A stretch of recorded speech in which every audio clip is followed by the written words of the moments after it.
Let's keep the party going. And I love the sheer whiplash of everybody having watched Brooklyn in like a tank top for the last 4 hours, and then you come to me and I'm wrapped up in a jumper because outside my house it is still absolutely freezing. It's so cold that my balcony has turned into a makeshift fridge because that's where all of my drinks have been for the last couple of days, maybe a week, I would say. Anyway, good morning, good afternoon, good evening, good middle of the night.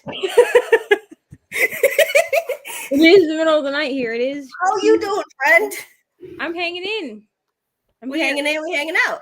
Yeah, I had to move out of the chair because I was like, if I keep sitting in this chair, I'm gonna fall asleep. So I'm now across the room so that I can diamond paint. I feel that.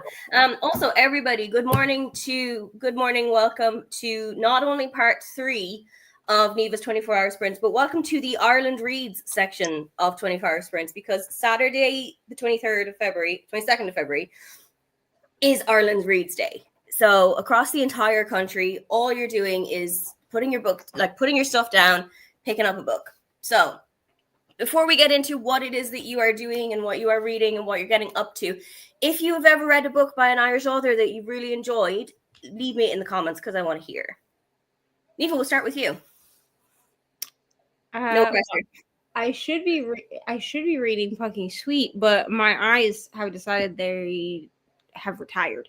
Yeah, it's 3 in the morning. Of course they have. So I'm probably going to start listening to Lines, which is like a YA hockey romance. And I didn't know it was YA when I downloaded it on KU. Fair, that happens. But I was able to find it through Hoopla on audio, so I think I'll start that.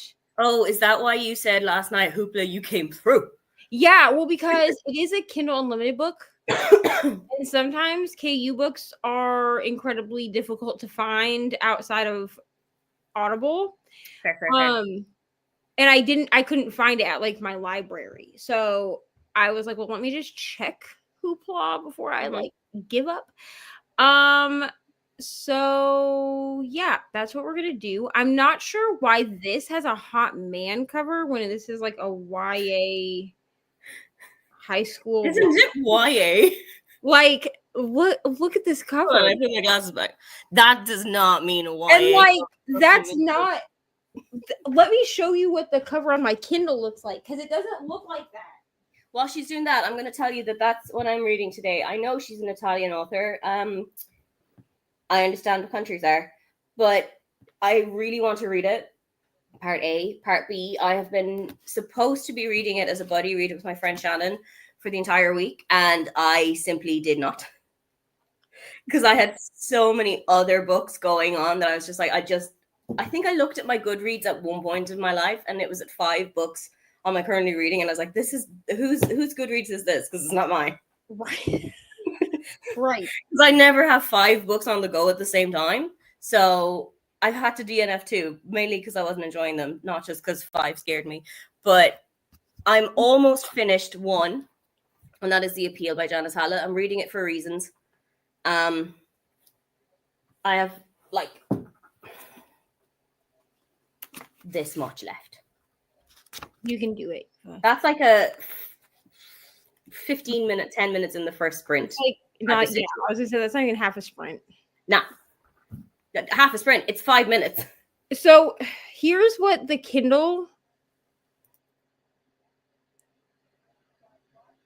This is the cover on my Kindle for the same book. These are the same. These are so much more age appropriate. These are the same book. Look, I'm going to turn into a Karen from deep red. Because truthfully, when I went and I typed in her last name into Hoopla, and this is what popped up, I clicked it because I was like, this can't be the same book. But it's the exact same description. And she's supposed to be a senior in high school. I'm going to turn into a Karen from deep red Alabama. That cover is not appropriate for a children's book. I was like, this can't be the same book. No. Right? No. It is. It's the same book. I mean, it is, but no. So I'm going to do that. I might at some point pick up Fourth Wing, since I'm reading that for Secrets. And oh, are you reading it for reasons? Yeah, I'm reading it for reasons. Okay. But I can't really say anything about it, so That's fair. I'm just reading it. I can't really say anything That's else fair. about it. That's fair. Everybody in the comments, what have you been getting up to? Do let me know. Hello, hi, Christina. I'm probably in bed, but I wanted to show some love. That's so fine. Pause to hydrate.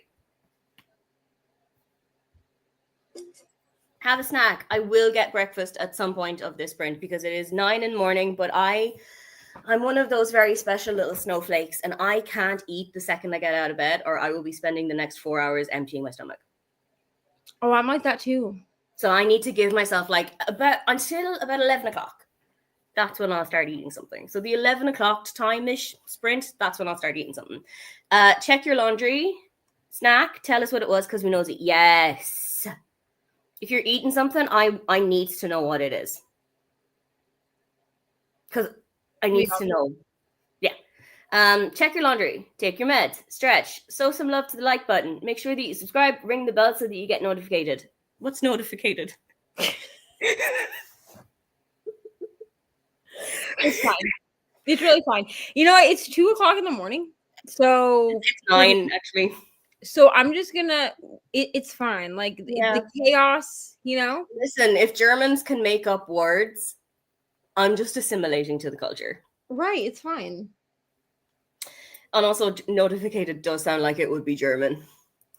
Hello to Jess. Hello to Jamie. Hello to Amandine. Good morning, Bowen. I will be listening to the audiobook for Caraval today while I do some adulting. Ooh, hope the adulting goes pretty well. Hello to Kristen. Good morning, Mindy. I will be reading All Sinners Bleed, currently on page 100 of 388. Ooh, that's a good chunk already in. How are you enjoying it so far? Hi, Kathy. Good morning. Happy time zones. I'm still having breakfast and coffee is really needed today. Come join me. Come and join me. Hello, Spooky Library. My favorite Irish book is The Heart's Invisible Furies. It's devastating but beautiful. I have heard that. I'll be working on Cupid's Shot starting at 2%. Well, we're going to get you a good bit in, so don't you get worried. I think Cecilia Ahern is Irish, and I love Where Rainbows End, aka Love Rosie. I reread it so much in my teenage years many, many moons ago. So let me tell you about Cecilia Ahern is the daughter of one of our former Taoiseach. Like, Taoiseach in Ireland is the head of government, basically.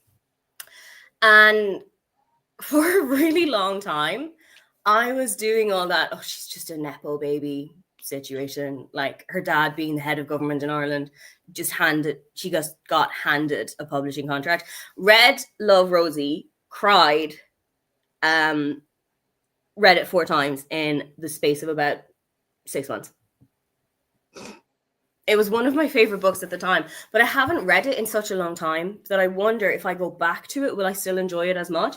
And it's told in a similar situation to The Appeal, which is all like letters, emails, phone transcripts, police interview transcripts. There's no police interview transcripts in Where Rainbows End, but it's very epistolary, which it turns out that's a vibe I really enjoy.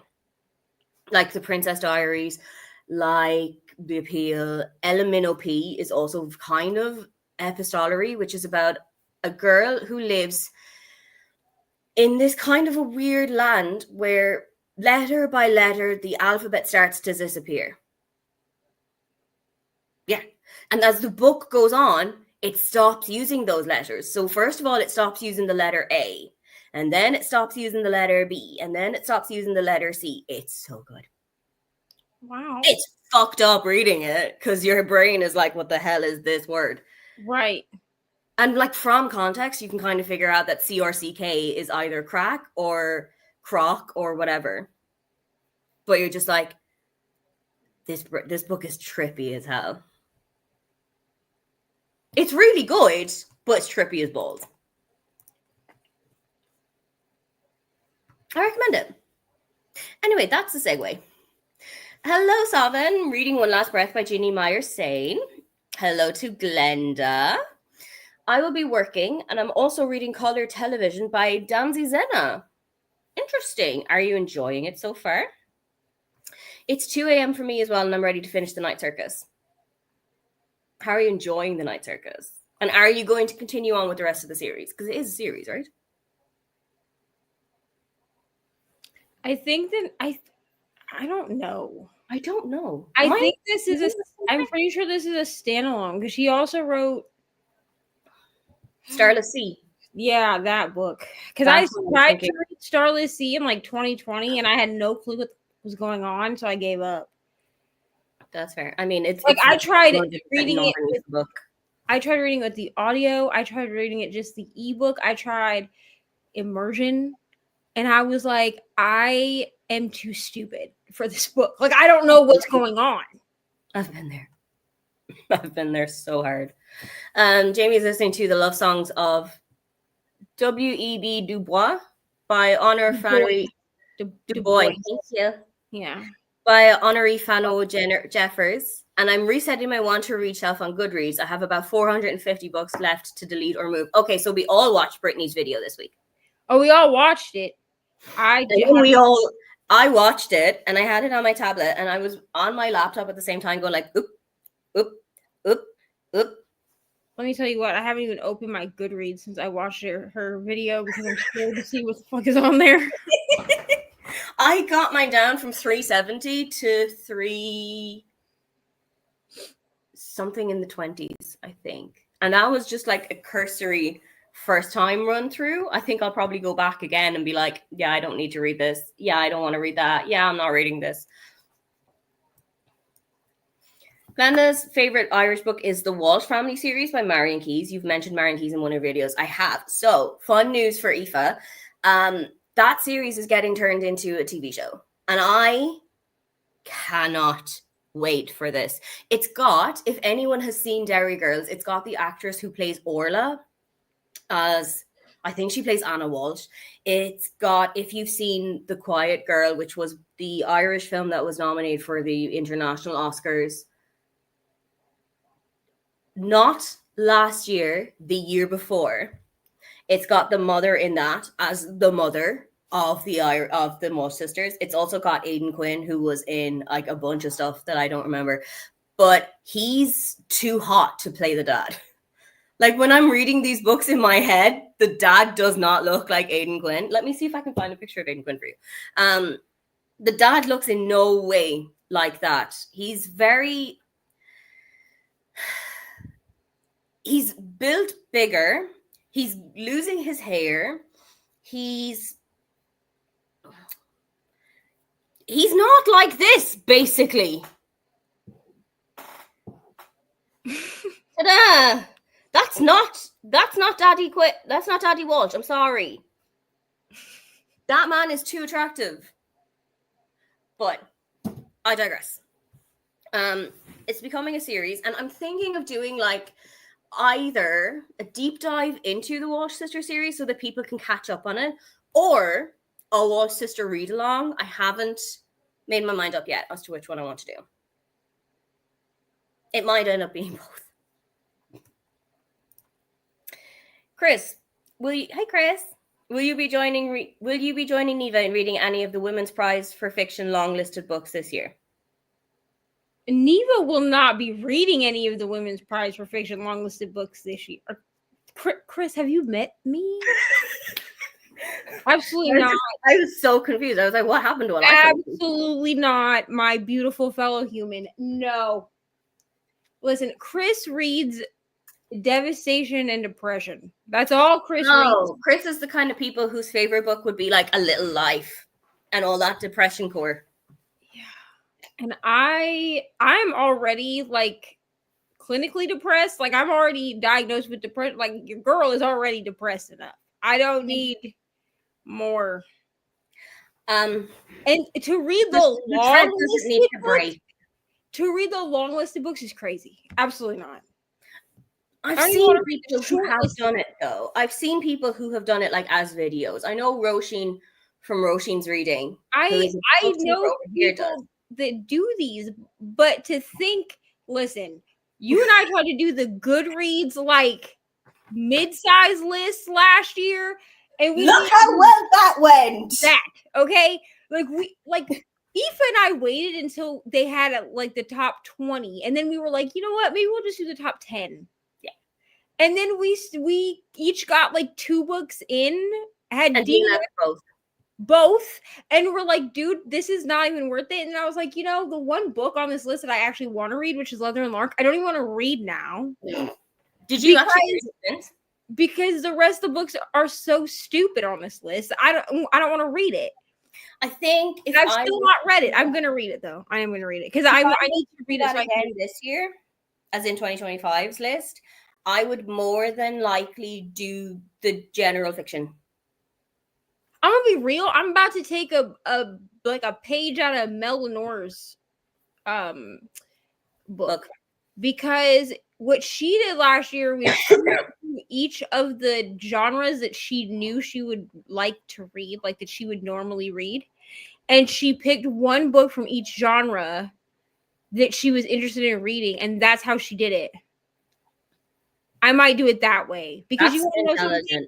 You want to know something? First of all, it's absolutely stupid to have one of your top 20 or your top 10 books be a book that's 6 books into a damn series. I remember that's why like when Rainey said she was doing the Romantasy, and Brianna said they were doing Romantasy, I said, why? I was like, because Zodiac Academy book number 9 was nominated. Could not be me. I'm so sorry. But I'll gladly pick like one book. Like, because honestly, I do want to read the Anna Wong book, or Hannah Huang, however you say it. I do want to read the King of Sin, I think it was. But it was 4 books in, and I did not. That's the thing that we said too. I have an inclination to like. I didn't feel like reading them right then. That's the thing that we said too. We were just like, how invested are we seriously that King of Sin was 4 books in, Leather and Lark was 2-3 books in, but I hadn't read the first one. There were other books that were like 3 books into the series, 4 books into the series, the second book in the series. And we were like, how invested am I that I'm going to read the entire series to catch up on the story and figure out who these characters are? Just to read one book for one video. And then it turned out we didn't have to. We discussed it, and you were like, I'm really not interested in reading Leather and Lark because I don't want to read Butcher and Blackbird. There's eye stuff in that. You don't like eye stuff. You know what I'm saying? Yeah. Like, you don't like eyes. Also, it's very like horror. Like, there's a lot of horror elements, and that's not really like Aoife. That's not an Aoife book. Horror. You know what I'm saying? So, like, I was like, listen, I'll read Leather and Lark if you'll read the Liz Tomford book because I DNF'd the Windy City. You DNF Mile High? I read Mile High, but I DNF'd the second book. Oh, I didn't like the second book. I got like 60% through the second book, and I was like, I don't like this. So I just DNF'd the whole series. Mile High, I think I gave like 4 stars. Fair. It was fine. But like, I'm not going to continue to try to read a series that I already DNF'd. That's crazy. But then by the time we tried the, what was it, Abby Jimenez book? I liked that. I had a good time with that. And I think because it was the second book that I had tried, because I tried King of Sloth first, because I was like, okay, well, people are saying I don't need to read these like in order, so maybe like I'll just pick it up. So I picked it up, and I was like, okay, I don't want to read this until I've read the other 3 books, but I have no inclination to read those right now. No, but also, eventually, and then I picked up just in the summer. And I got a couple of chapters in, but it wasn't holding my attention. And I don't think it's the book's fault. I'm going to go back. You think it was a timing issue? Yeah, I think because I'd already had King of Sloth where I was like, then I didn't want to, because I didn't even want to read Leather and Lark at that point. Oh, and that was the one book. And that was the one book on the list that I was like, this is actually a book I've been like highly anticipating. Yeah. And so I've given myself time to even read Leather and Lark because, like, it did get picked for February, but it's not getting read. So, fair. Like, it just is what it is. But I was just like, who? And like fantasy always has like these big sagas where you're like you have to be 5 books in order to read the book that's nominated. And I was like, who has the inclination to actually do that? What's the time? It's not me. I don't. Well, you'd have to start working on these videos in like January, and like you don't even know who's being nominated. You don't even know who's being like released. There's books coming out in September that we don't know about right now. Right. Like, so I'm like, I can't even bring myself to care about this. No. Like, but also for the romance one, I had read Part of Your World. yeah. And I had read, and then I read Just for the Summer for the video. And I didn't read, excuse me, I didn't read whatever was in the second book. Not Life's Too Short. If somebody knows the name, drop it in the comments. But whatever the book is sandwiched by Part of Your World and Just for the Summer, if you know what that book is. Well, and I read Part of Your World for Kelsey's Reading My Friend's Favorite Books vlog last year, and I gave it five or 6 stars. I really enjoyed Part of Your World. Like, I really loved Part of Your World. Like, I thought it was really well written, which is why I don't think it's a book problem. I really liked Part of Your World. I had a great time. Yours truly. Exactly. Very much. Thank you. And that's the thing is, like, I read Part of Your World and I liked it. So I was like, I don't feel like this is like an Abby Jimenez problem. Like, I don't feel like her, because Part of Your World is the first book in that little series or whatever. So I was like, it can't be that, like, I just am like reading a backlist book where I don't like the writing style. No, it's a difference. It's a situational crisis. Anyway, hello to Pinar. I will try and read a manga today. It's something that I like to do once or twice a year. I'll read the second volume of Saturn Apartments by Hisei Iwaoka. I hope. You did better than I did, because I hope. Yeah, I have no idea. I hope. It bothered me so much that they made the movie in London instead of Dublin. It felt like a fuck you to the Irish. Listen. Why were Rosie and Alex English now? There were parts of it that I was like, oh, this is definitely Dublin. Like, there was a part in Dublin Airport. There was another part that they were just like randomly walking around Dublin City. And I was like, if you're going to go to all of this trouble and if you're going to do all of that, then just base the film in Ireland. Couldn't make sense of it. Could not make sense of it. Have Aoife and Neva read Story of a Heart by Rachel Clark? I have not. No. I'm also scared to know what this book is even about.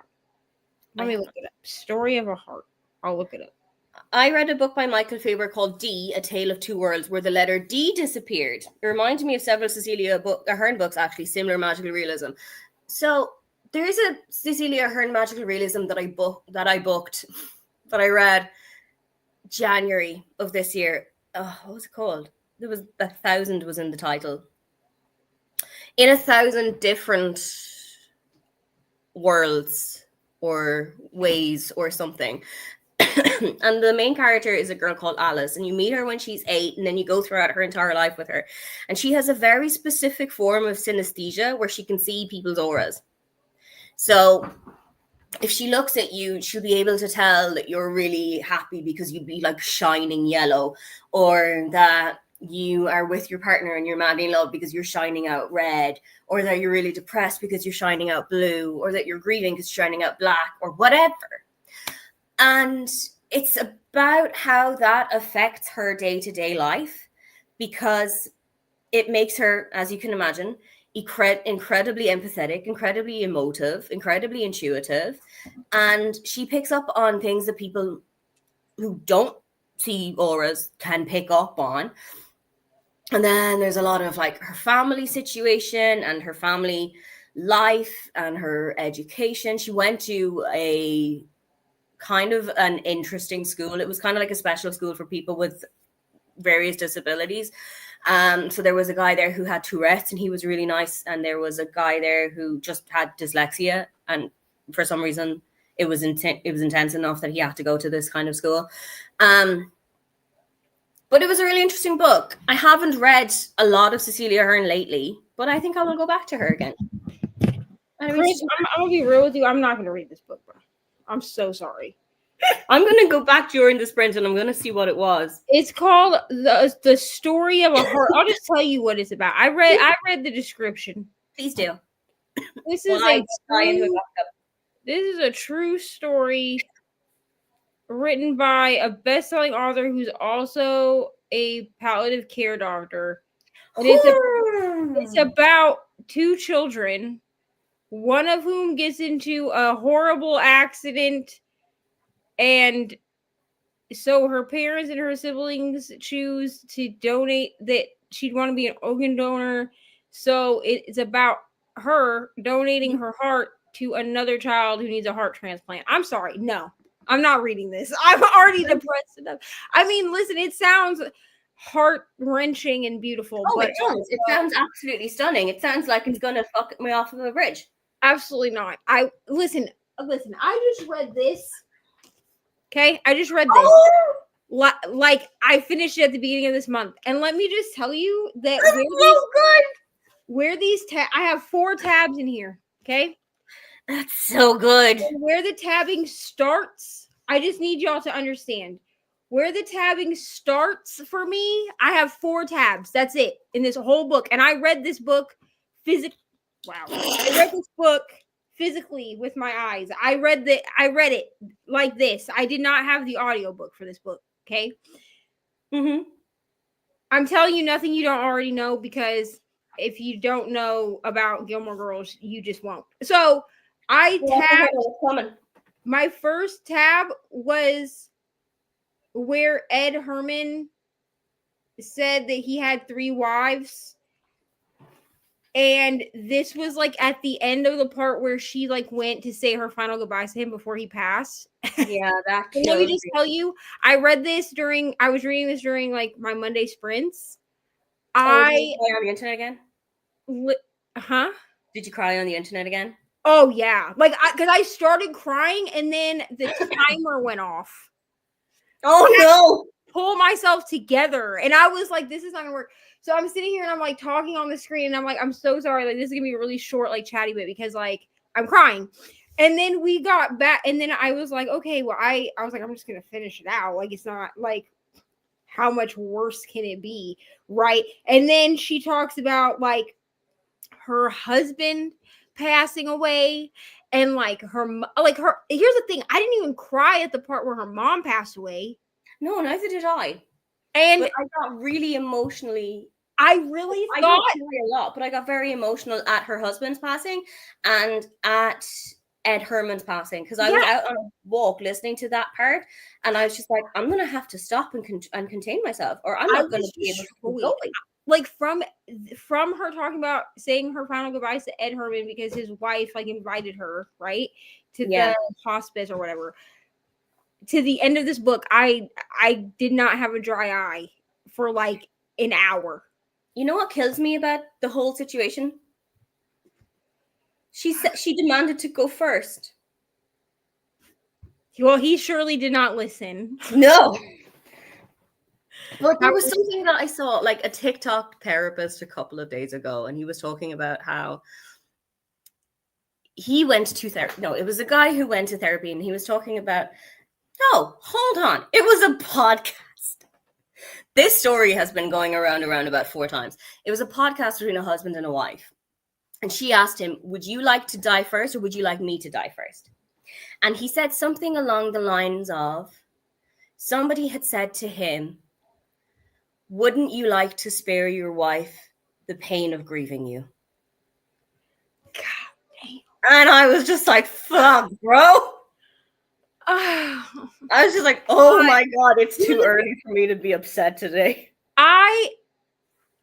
I think with the third Gilmore Girl, I didn't expect the first part of this book. Now, obviously, I knew that Kelly Bishop was not always Kelly Bishop. I knew that. No, she was also Carol.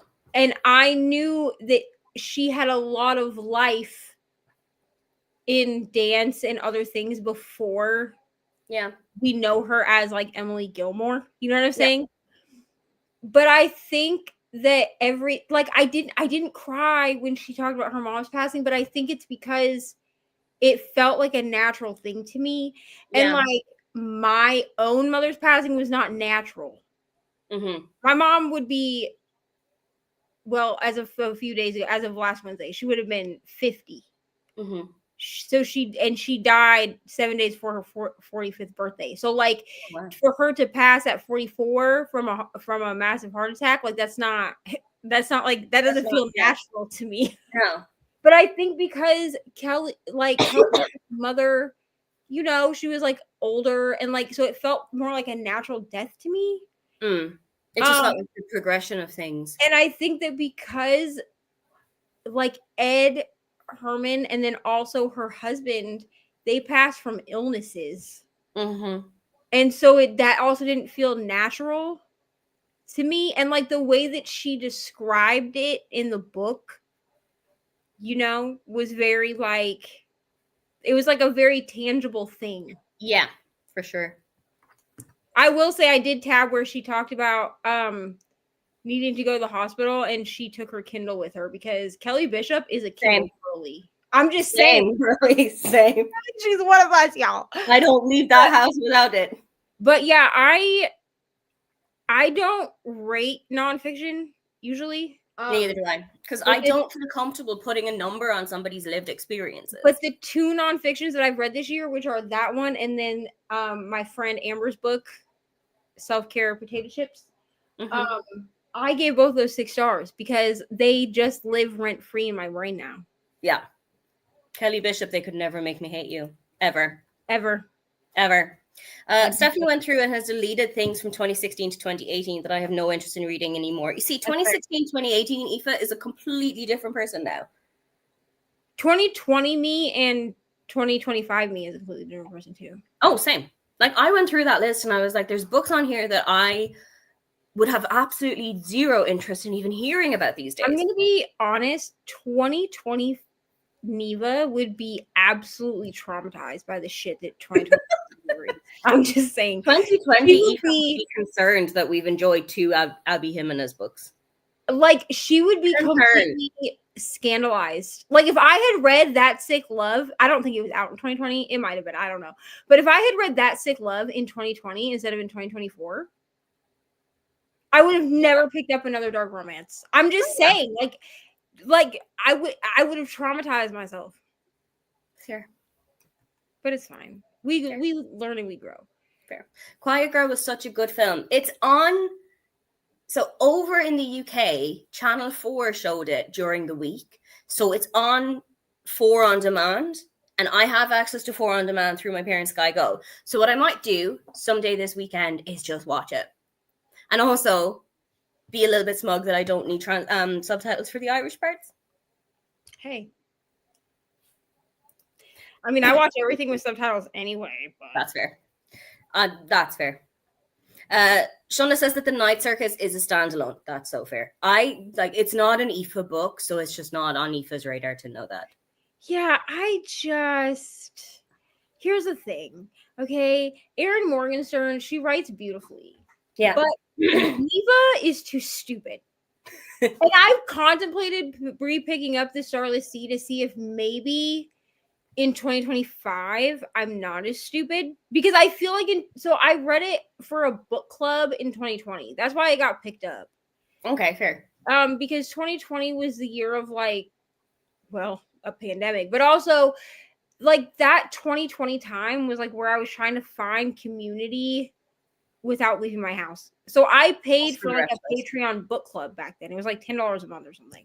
Fair. And I remember it was $20 if you wanted to do the Bible study and like a Bible study thing and book club. So I paid $20 a month to do both. Oh my God. I thought that they were like reading The Night Circus as part of Bible. Oh, no. It was the same girl running the thing, but she had like the way her tiers worked was you would get like there was like a lifestyle tier, a Bible study tier, and then a book club tier.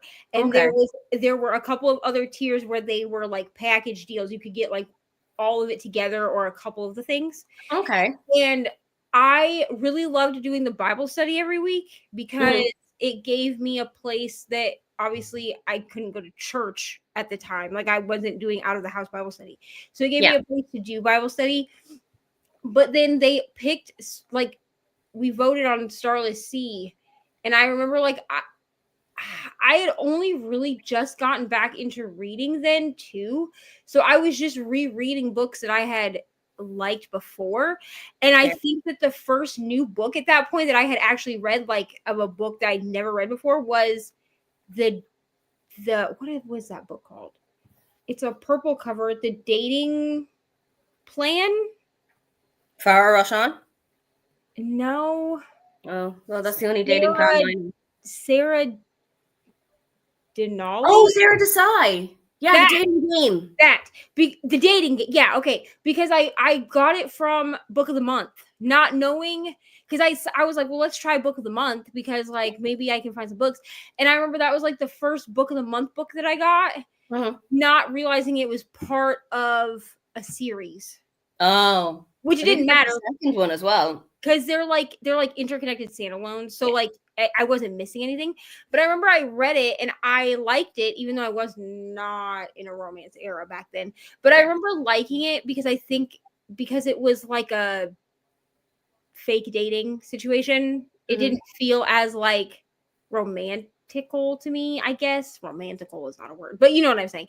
So I remember reading that, and then I tried to read The Starless Sea, and I was like, am I just dumb? And then I just put it down and read The Hunger Games instead. Fair. But Shonda is reading a physical copy and listening to the audio at the same time, on page 63 so far and liking it.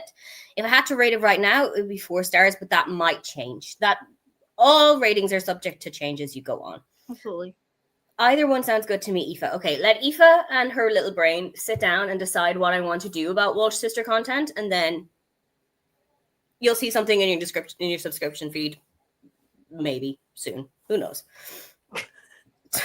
Strangely love. Chris disliked a little life. Felt it was misery for misery's sake. Here's the thing. I'm not actually surprised that Chris didn't like this book. I'm actually not, because Chris does read a lot of depression and sadness, but Chris wants a reason for the depression and sadness. Is it too depression and sadness? So I DNF'd A Little Life 25% in after being cleared by my therapist that it was okay for me to read it, because I read it or was reading it in like a group buddy read. Okay. In like 2021, I think, or 2022. It was like before I was on BookTube. But I was on Bookstagram. Okay. Right? So a lot of them finished it. I could not. And the reason is because I felt like it was just, like Chris said, misery for misery's sake. Like I felt like this author took every stereotype and trope around like addiction and self-harm that she could find and just threw it up into a book.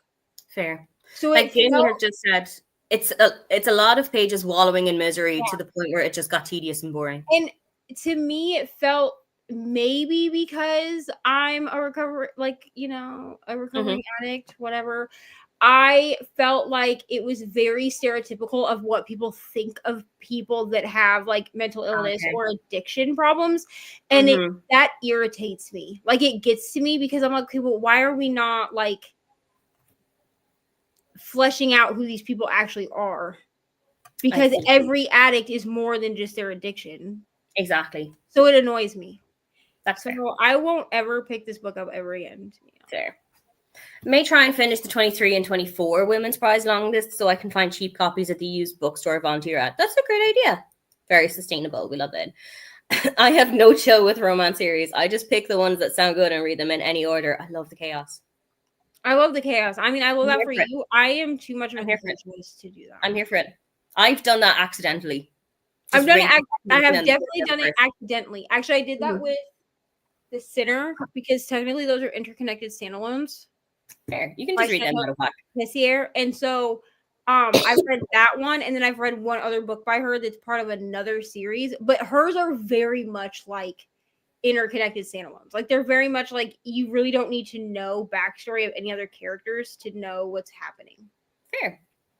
My first book by Cecilia Ahern was A Place Called Here, which is sort of Wizard of Oz retelling. I have that somewhere, but I haven't actually read it. So maybe now that I know it's a Wizard of Oz retelling, maybe I should give it a try. ?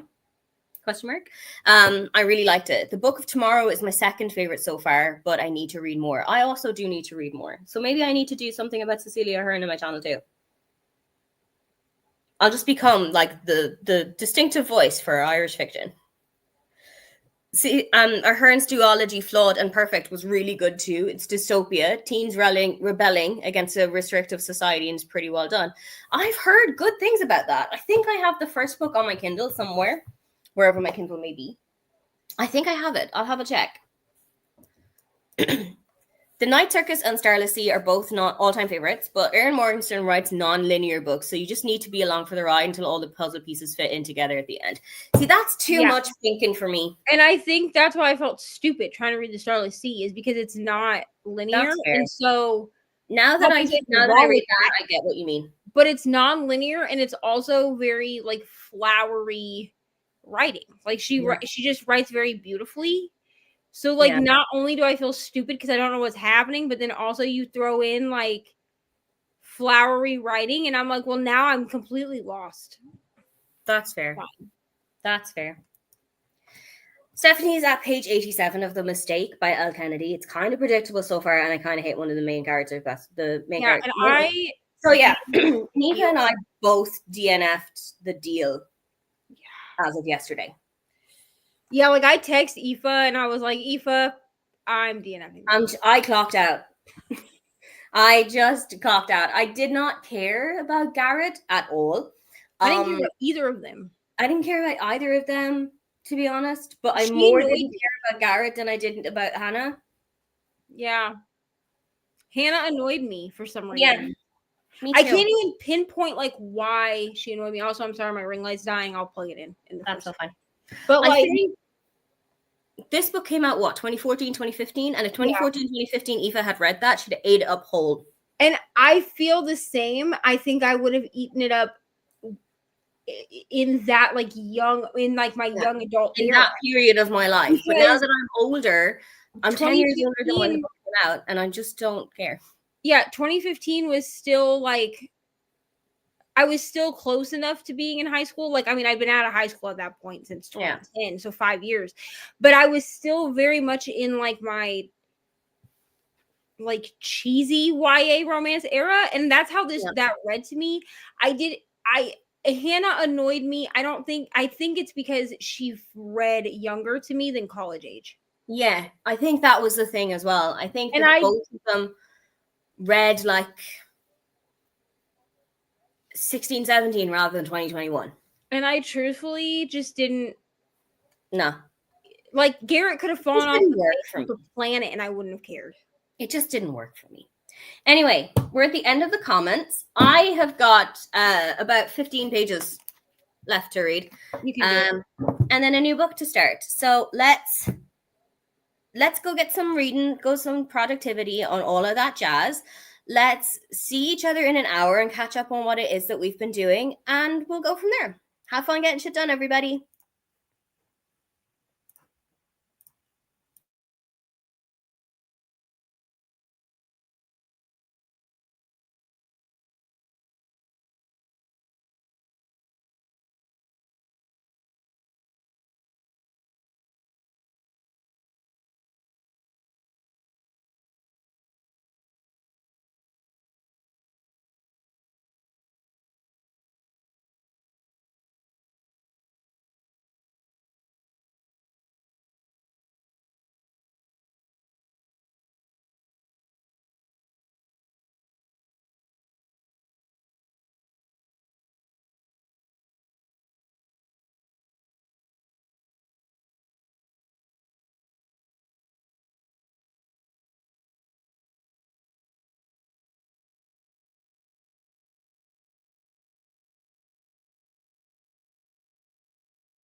Welcome back. Neva is not going to be joining us for a moment because she has got to go and sit with Ari for a little bit. But do let me know how you guys have been getting on in the sprint. Let me know what it was that you were getting up to. Let me know if you got a little bit further into your book. Let me know if you have gotten your house cleaned up. So I finished The Appeal. And I gave it 4.5 stars this time. The last time that I read it, I gave it a 5-star.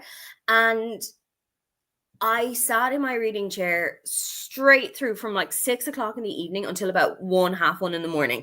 That simply did not happen this time. And I think that it's because I'm just in a different place in terms of what it is that I'm doing. Like when I read it last time, it was 2021. People weren't going places. People weren't being outside.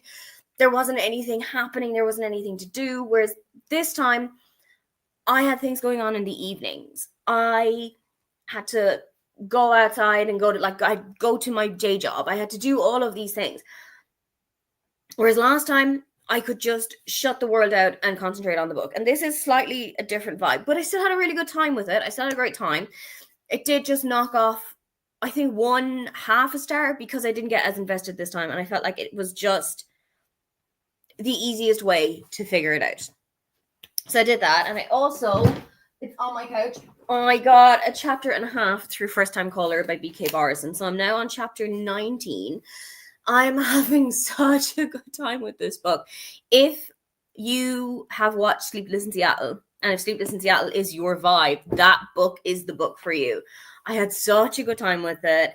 I am genuinely really enjoying how it is reimagining the story of Sleepless in Seattle, in that Aiden, who is the main character, is actually the host of the radio show that Lucy's daughter Maya has rung into to get dates for her mother, because she feels like her mother has been kind of just holding back a little bit.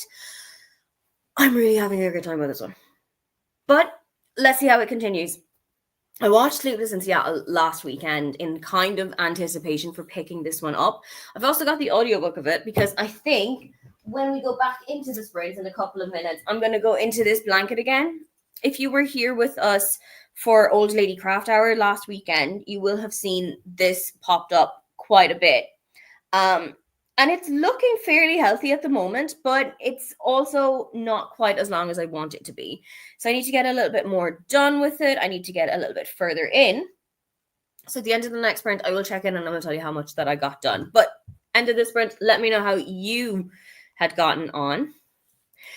Stephanie thinks that the problem with The Mistake by Elle Kennedy is that they just don't seem like college age to me. And I think that that was our big issue with The Deal as well, that they just read a lot younger than what they were. And I know that when you're in college, I know that when you're like 19, 20, 21, you're not at your most mature.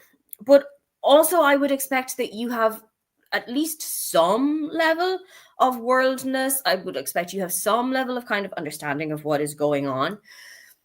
So I don't know. I think that that's the main reason that I DNF'd it. There were a couple of other reasons, but I think that the main reason is that the characters just annoyed me more than anything else.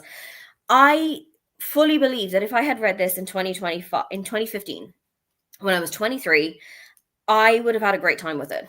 But now that it's 2025 and I'm 33 years old, or almost 33 years old, it's just not the same vibe anymore. It's not giving what I would like to be gave.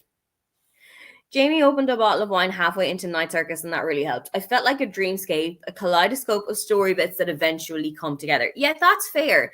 Because, so I've never been a fantasy person. So I have kind of kept a wide berth from Erin Morgenstern as a whole. But when it was said earlier on that this book is very non-linear and that things will happen completely out of whack and then you just have to try and piece all of the pieces together by the end, that kind of put it on my no-buy list immediately, because I don't want to have to spend that much brain power and that much energy just trying to figure out what in the name of hell is going on. Mindy has gotten to a page 168 of All Sinners Bleed, and it is gripping. Excellent. We love a book that is just dragging you in. Shonda is at a page 140 of The Night Circus. So I know that previously you were enjoying it. Is the vibe still the same, or are you feeling slightly differently towards it?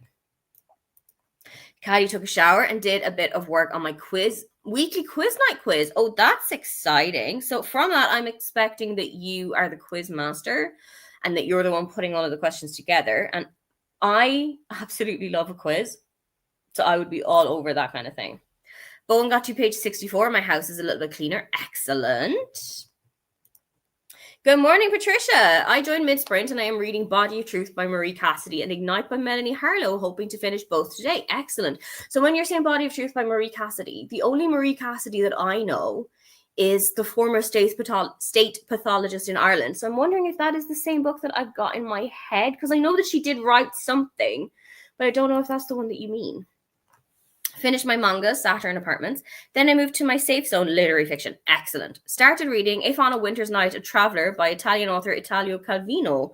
Excellent. How are you feeling about it so far? I really need to start upping my game when it comes to diversifying my authors playlist, my authors circle on my call pile, because I checked last year. I set up a kind of a system to check how many countries I've been reading from, and last year it was 11, and I really feel like I need to stretch that out a little bit. So I've definitely got a couple that I can try and figure out, but it does need to start looking a little bit more diverse than Ireland, the US, and the UK. Have you read The Christmas Appeal? I adored The Appeal, but the Christmas one made me cackle and is one of my favorite novellas.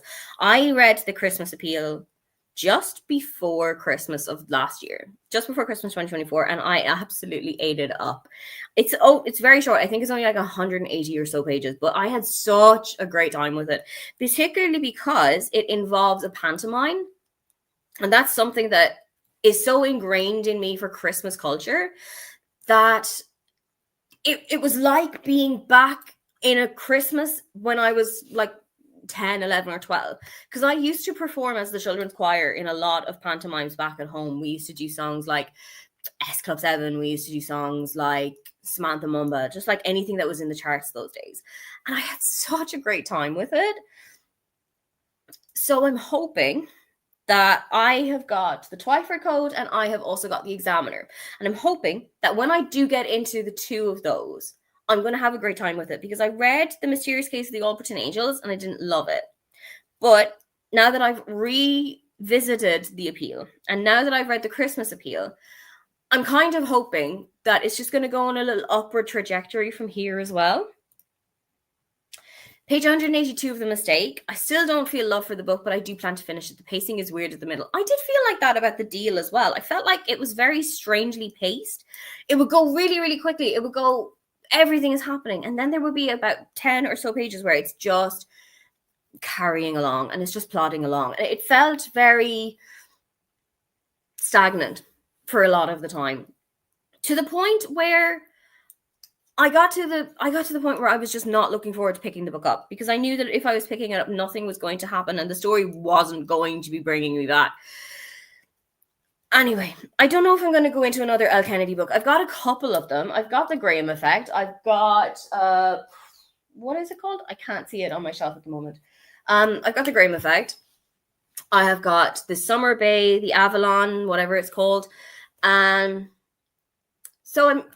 I'm going to see what it's like. Maybe her writing style has evolved. Maybe her writing style has changed. Let's just see. It is written by the state pathologist. Yes, it is the book that I was thinking about. It's her first fiction book, and it's fascinating. I actually don't know why, but I thought that her first book would have, like, obviously she's written nonfiction, I'm assuming. But I always, like, anytime that you hear state pathologist Marie Cassidy on the RT News, I'm just like, oh, it just feels like a recognition. So if there is a new state pathologist now, it's just going to be it's going to be so completely weird hearing somebody else in that role for me. When I read The Night Circus, it really took me out of the story that the main character had the same story as me, sort of. Every time she is referred to as Miss Bowen, I was like, that's me. That never happens to me. I love it when it does happen, because it kind of brings you into the story a little bit more. But because my name is so traditionally Irish and not very well known across the rest of the world, when it does happen in a book, it feels very special and feels very different. I know that there is a side character in the Boys of Toman series called Aoife, and I know that she gets her own book, maybe book 3, I think. So I'm definitely interested in starting that whole series just to figure out what's going on with Aoife. But I also know it's so intimidating. It's really big in terms of like the size of it. I think it's like 790 something pages, which isn't like my traditional reading speed at all. But also I know that it's got a lot of very deep and very intense things that are discussed throughout the book. So I think it's the kind of book that I need to be in the right space of mind for. Let's say that. I am one of 3 rotating Hold on. I'm one of 3 rotating quizmasters, and this Saturday is our 3-year quiz anniversary, or quiz anniversary, as I tend to call it. Yes, everything has got to have something anniversary. Like my German anniversary is my German anniversary. My work anniversary is my work anniversary. Like you can make a portmanteau of anything an anniversary if you really put your mind to it. But that is so interesting. What kind of like is it more of a general knowledge quiz, or is it like very specific on this subject? I love a quiz show. I absolutely love quizzes. So far, I feel like I know what's going on. Basically, it's just the circus with real magic. I haven't come across the parts that everyone doesn't seem to understand. Maybe I haven't gotten there yet. Maybe it's a little bit further into the book. Maybe, however, you are just fully understanding it. Maybe you are just vibing so well with this book that you just know what's going on. I love all of Janice Hallett's book, but if you grew up with Enid Blyton stories, you might really like the Twyford Code. So I haven't read a single Enid Blyton book in my entire life. So I don't know how the Twyford Code is going to go. But I know it's about like a children's author and there's something that happens. I know that that's like the basis of this one. So I'm going to see what happens. I'm going to give it a try. I'm really going to go in with like the best of intentions. And let's just see, because I know that with the Alperton Angels, I think I maybe hyped it up a little bit too much in my head because it was by Janice Hallett, because I loved the appeal so much. And I think that might have been to its detriment, because I didn't enjoy the Alperton Angels as much as I did the appeal. So I think that was because I had so much hype about the appeal and so much hype and love and all of that I just went, well, this book is just not a good book. This book sucks. This is not the book that I should be reading, which not necessarily true. I think if I had gone into it with a much cleaner mind and with a much more neutral expectation of what the book was going to be, I probably would have had a much better time with it. The main part is 2 magical teens are going to play a game and complete. That hasn't been fully explained yet, but I'm assuming that it will be as the book goes on. That makes a lot of sense. I mean, they probably don't want to give away the whole game, whatever it is, like 100 and something pages into the book. Let's let it build. Let's let it build and see what happens. So we've come to the end of the comments once again. Let us give ourselves yet another hour, and we will come back and we will let each other know what we've been getting up to. Have fun getting shit done, everybody.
Welcome back. Let me know how you did in that sprint. Before we go anywhere, we got an update from Neva.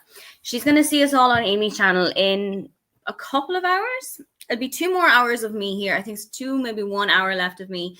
Then we're going to head over to Amy from A-Star Reads. If you are in the playlist, which is linked on Neva's channel, you will be brought straight away. So there's no need to worry. There's no need to panic about trying to find the channel. You will be brought straight up.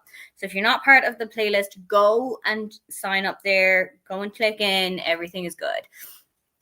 Ari needs a little bit of help and support at the moment. So Neva is just going to sit with her for a little bit. But this is how the blanket is doing before we go into the reading update. Because I know that my tagline says that I am reading something completely different. Tagline does say that I'm reading Deep End. I'm not. I kind of changed my mind, and I am about 63% into First Time Caller. I just really want to get it finished. I just really want to get to the end of it. I just really want to figure out what's going on with it. But blanket so far, I'm midway through a row. Looks like this. I'm happy with it. I think the next color band is going, like after the brown, is probably going to be like a coral pink kind of situation. It feels like a good kind of mixture between the purple that was just before this purple here, and then the gray that we just had. I feel like it would bring in a little bit of color at least. Shonda has headed off to go and get some sleep. Totally fine. It is quizzes about everything from Catty. It's actual trivia or stupid stuff like finish the 1-star Goodreads review or find the nipple of a naked man under a numbers grid. That sounds absolutely phenomenal. It sounds like a really weird CAPTCHA where if you want to get into this website to prove that you're not a robot, you need to find the nipple. I think that would be an absolutely phenomenal, really interesting type of CAPTCHA. If there's any developers listening, that's what you need to do. Hi, Catherine. Thank you for joining. Reading The Serpent in the Wings of Night today, and I'm almost halfway through. Excellent. Are you enjoying it so far? Let me know. Mindy has gotten to page 215 out of 388. That's really good progress so far. How are you vibing with it? Is it working for you? I think you'll finish it within the next couple of sprints though, so don't panic. Finish writing my quiz, and now I'm looking at Yarn on Hobby again. Don't get me started. Like, there's a wool shop not very far away from me. I think it's a 15-minute or so walk from my house. And sometimes if I get bored, I'll just put my shoes on and go to the yarn shop and just look around and figure out, oh, I really want to make a hat. I could make it with this yarn. Or, oh, this would look really nice if I put it into my blanket. Or, it's terrible. But also, Sostron Graina, a kind of like everything shop over here. I kind of similar to Flying Tiger. And I know that that's not in the US, but it's very much kind of stationery, homeware, arts and crafts things. So it has like paints, it has wool. It's opening in a shopping center near my house, which is again another 15 or 20-minute walk from my place. And that is where I get the wool for this boy from. So the minute that they open, I'm going to go into financial debt. I've already made my peace with it. I know that the blanket is going to be about 6 meters long by the time I finish with it, but it's going to be fine because I'm going to be so toasty and I'm going to be so cozy and it's going to be really colorful.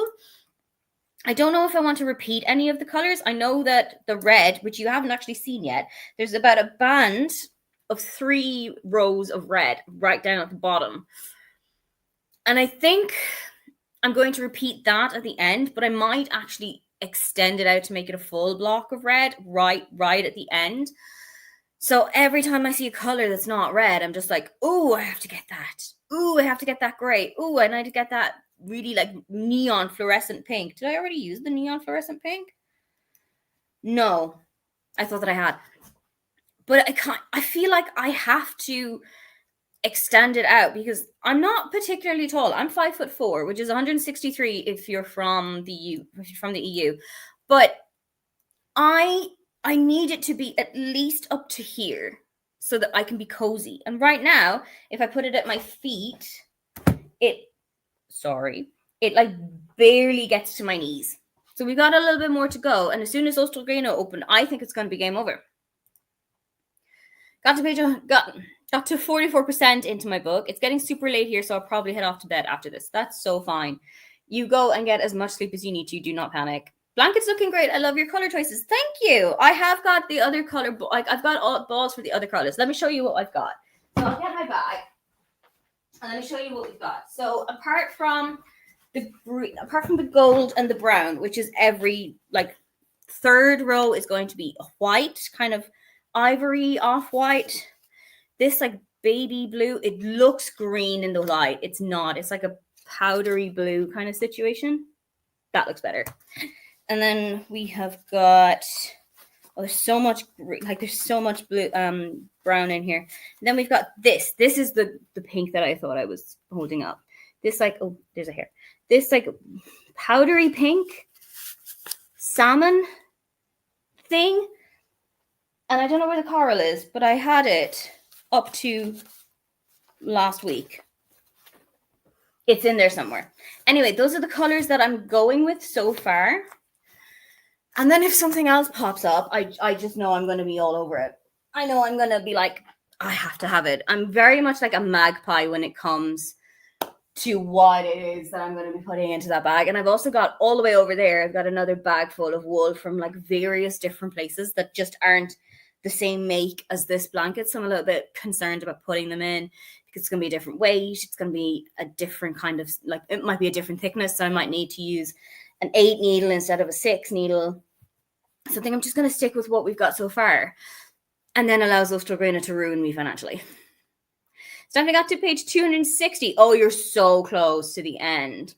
Unless something great happens, it's a 2.5 star. I mostly give 3 to 4 stars, really below a 3 for perspective. Oh, that is a bad book then. You know what? I think you a couple of years ago would probably really have enjoyed it. It's probably the same situation as myself and Neva with The Deal. A couple of years ago, you'd probably have loved it. You probably have had a really great time with it. It's just that we are grown now, and we are in different situations, and we're in different lives, and I think it's just it's the wrong time to read the wrong book for me. Maybe it's the same for you. Bowen had a shower and got to page 104. Excellent. Still vibing so far. Hello, Julie. My eyes are open and I have gotten some coffee. Excellent. I had a coffee as I started, and I'm so close to getting another one. I'm really, really considering it. I'm so close to getting another one. Listening to Spooky Lakes audio. Oh, that does sound interesting. Yeah, you see, I think it's the thing that me right now is a very different person to me 10 years ago when The Deal came out. Me at 23. Why did I have to do huge mathematics to find out what age I was 10 years ago? Me at 23 would probably have eaten that book up whole. And I really would have loved Garrett, and I really would have loved Hannah.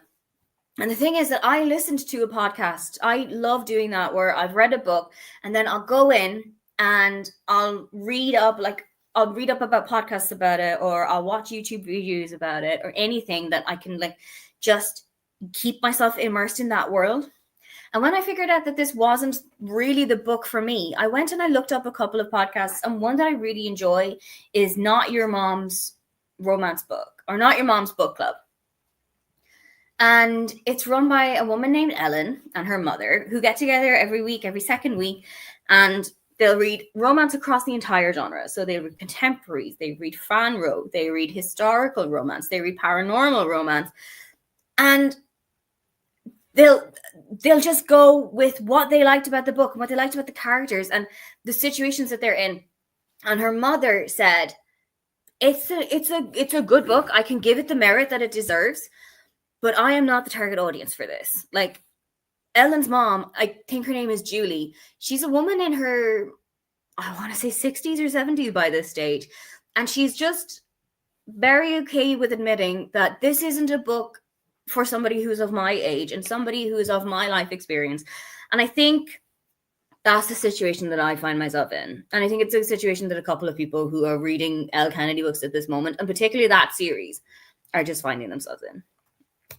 I love a blanket I can cocoon myself in. I have a 2 meter blanket, and I trap myself in it so often that I nearly faceplant trying to get out of it. That's the aim. That is what we want to do with this. That's where we want to go. I want this to stretch the entire expanse of my bed. Now, I know it's not going to do that because it's not quite wide enough, but I would love it to be long enough that it can just cover up the entire thing. And Kennedy just writes very young. I definitely would have loved it 10 years ago. See, I'm wondering if it's just the deals, if it's just that off-campus series, or if it's also like the Graham Effect series, if it's also the Avalon Bay series. I've got them on my Kindle. I think I've got all three. And let's see, because you know what? The Avalon Bay series might be a little bit similar to a Carly Fortune book.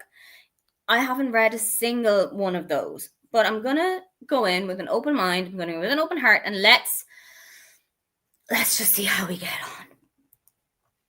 Getting older does change book ratings. Confirmed. I find that I am far less tolerant as a 40-something reading books about young women making every dumb choice all in one book.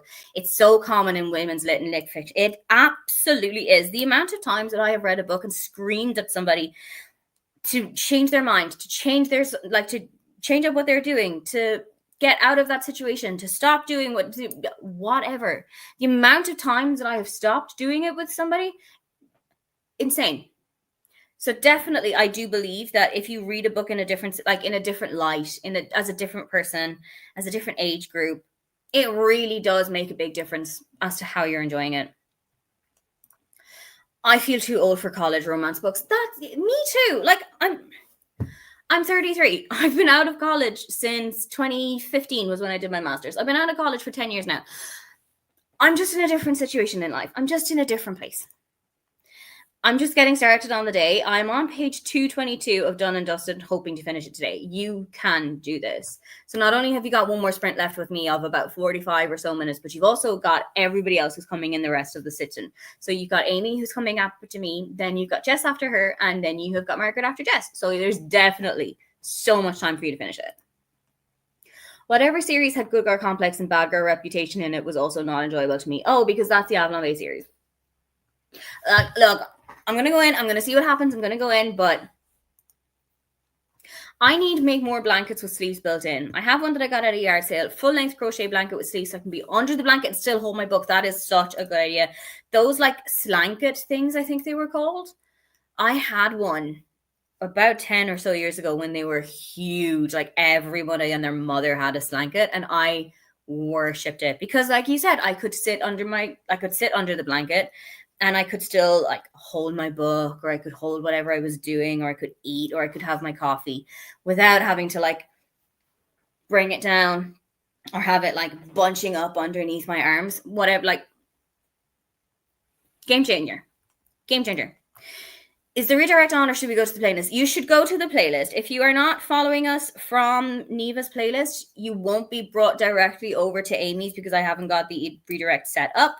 So if you want to be brought straight over, then what you're going to have to do is you're going to have to go onto Neva's channel, Reading with Neva, and you're going to want to find the 24-hour playlist for February, and then it will bring you over automatically. There's no need to press any buttons or anything like that.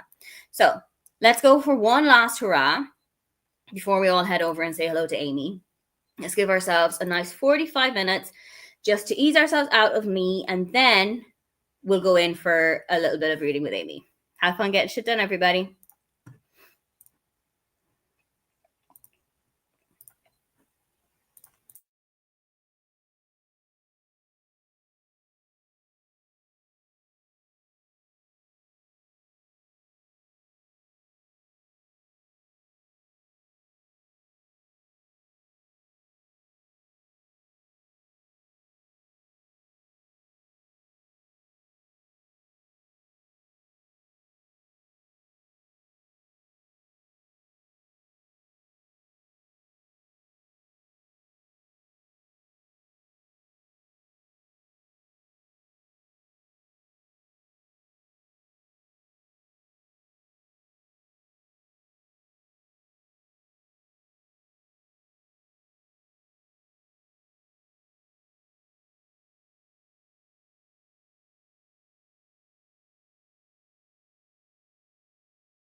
Hello, hi, welcome back, including to Neva.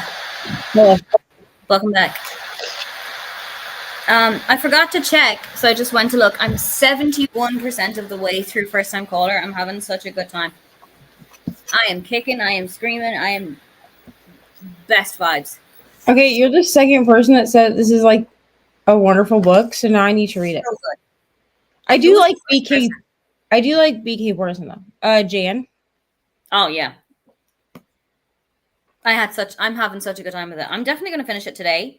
Probably while I'm like pottering around the house, I'll put my headphones in and I will like listen to it while I'm continuing knitting this bad boy and like cleaning up and stuff. But I'm here for it. Heck yeah. Yeah. How'd your sprints go? How's Ari? Well, I laid with Ari and I did sleep for a little bit just because like we were Why laying not? there in the dark, you know. She's sleeping, so I'm hoping she stays that way for a while because How is she feeling? Actually I think that's how we're coming up the stairs. It depends on the hour. Oh no, that's my brother. Never mind. I realized when he was like Ari's gotten tall. well, right. I realized when he was like halfway up the stairs that the footsteps are too heavy to be Ari. Okay.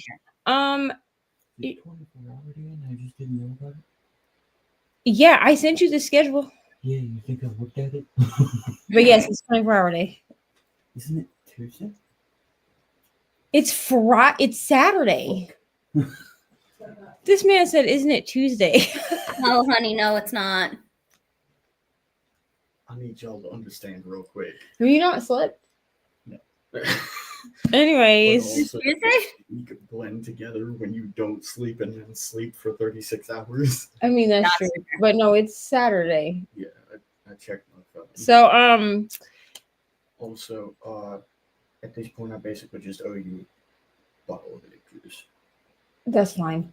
Okay. There should be. Did you get the other one that's in the thing? I haven't used all of the First generic one? watermelon, but I have used a lot of it, and I opened that bottle. Okay, well there is that and other there's the bottle too. watermelon. Yeah. But I was just Trying. saying I've That's used fine. enough of it that I owe you a bottle at this point. That's fine. Not worried. And then I did read a couple pages of this when I came back because I had like 9 minutes of the sprint, I think, when I came back upstairs. And I'm live, laugh, loving. Okay? I'm live, laugh, Excellent. like I don't know if she does research on like star signs before she writes her characters. Mm-hmm. Lucas Novikov is a Scorpio, which I too am a Scorpio. Mm-hmm. And I don't tend to like Scorpio men. Fair. Partly because Scorpio men are a bit more aggressive than Scorpio women. Mm-hmm. But also Scorpio men, like when you're a Scorpio woman, they tend to reflect back the things about being a Scorpio you don't like about yourself. Fair. And I'm just saying, she should have just let me know that she wrote Lucas for me to self-reflect. You know what I'm saying? It's fine. Got that. But I mean, I'm loving it. I mean, look at all of these tabs. I don't think I've ever tabbed a book so much. I think you're having a great time. Life. So I'm hoping to finish this today because I only have not even that much because actually, oh yeah, you'll get that done. This is all like extra. So I have like this much left. You've got another what? 12-ish hours? Something like that. So I figure I honestly might be able to finish it during Amy's. Yeah, probably. And then I can move on to House of Pain and Blood once Margaret gets on. Fair. Because I know she's reading it physically and I have the audiobook, so I don't want to get too far ahead of her because I'll be listening probably faster than she reads. That's fair. So we have an update from Stephanie and The Mistake. It was a stupid book. I get that it's a romance And that there has to be a throwback breakup, but I guessed that the guy would call into the radio show that she manages, and she does. I just feel like Elle Kennedy is an author that we all would have loved 10 years ago. Correct. And here's the thing is, I don't even mind a college romance. I mean, not college romance. I don't even mind. Yeah, a college hockey romance. I don't even mind that because technically Maple Hills is college. Yeah. And so it doesn't really bother me, the college romance. What is going to bother me about any romance, but especially if we're set in a college or like school setting, is if I'm supposed to believe that these people are like 22 to 25 years old, I need them to act that way. Fair. I don't want a 25-year-old that acts like a 16-year-old. Fair. Jacksonville Rays is not college. This is like NHL, but like, yeah, I just need them to act the age they're supposed to be. And I understand like 22-year-olds are not, their brain's not fully developed still, right? So they are going to act immature sometimes, but if you're consistent, I want you to be mature some of the times. Yeah, like if you're consistently acting like a teenager, I'm throwing the whole book out the window. Fair. Kati headed off to prep some things for lunch. Excellent. Finished the mistake, and then the ending was rushed, but it's fine. I guess I'm not a fan of her style of writing, at least for this series. At least you did the research and you know. Yeah. Not to page 252. I'm now in the car, and reading on the move always makes me feel a bit sick, so thank you for the sprint. Mindy, you and I were cut from the same cloth. I cannot read. Like, trains, fine. Planes, fine. Bus, fine. Car, good night. So I can't read physical. I can't read physical books in the car, but I can read on my Kindle. No, I can't read any of them on my car.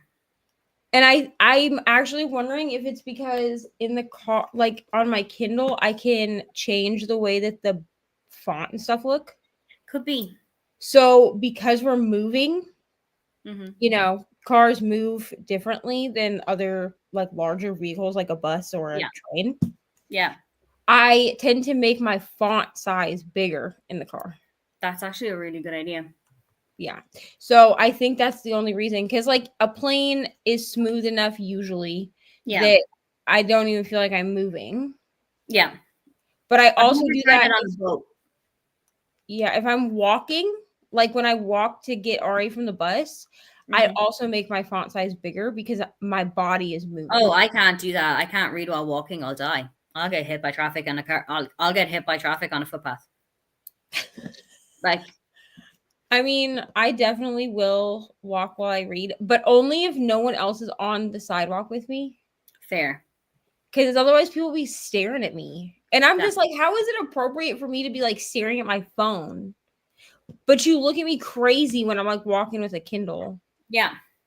Or walking with a physical book, you look at me crazy. But if I'm staring at my phone, it's fine.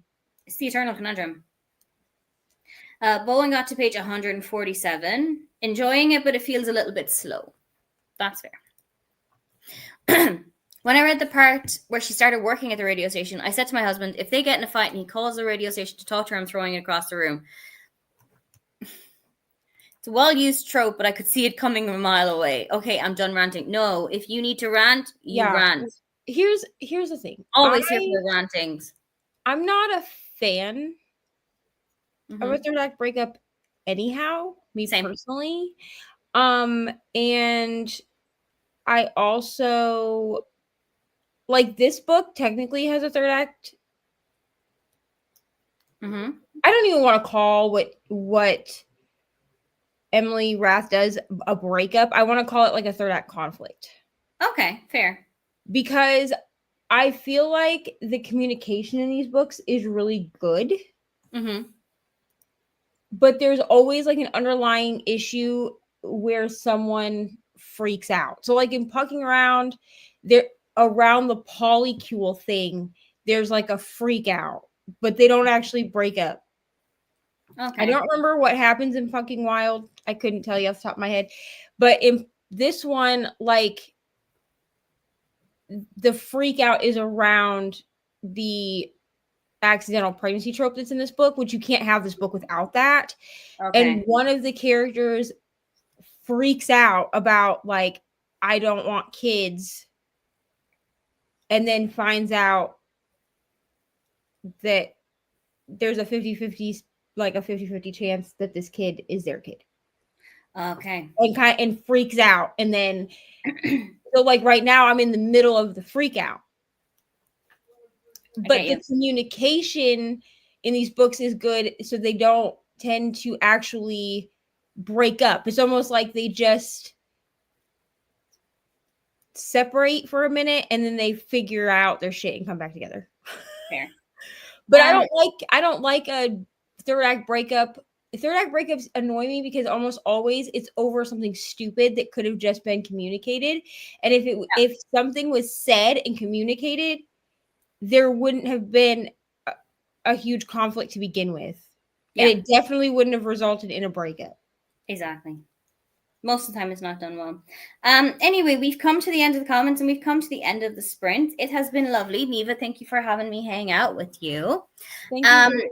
We'll all see each other over on Amy's channel. If you're in the playlist, it will bring you there directly when I hit end stream. And we'll talk to each other soon. Say bye, everybody.